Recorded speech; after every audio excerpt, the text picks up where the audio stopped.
Биктики, јас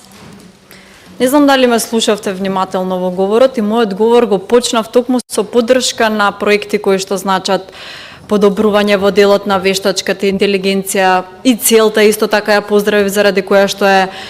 воспоставен овој систем на АДА, но мојата критика беше упатена токму за овој амандман со кој што предлагате дополнителни средства за дигиталниот асистент АДА и во кој што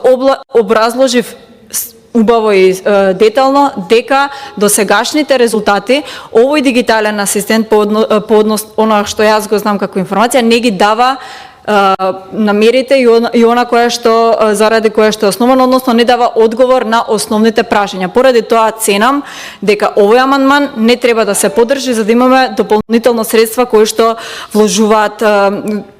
се вложуваат по однос на уште една алатка која што не е всушност не е ефикасна. А по однос на тоа кој е криминалец, ќе ми дозволите во наредната контрареплика да ви објаснам.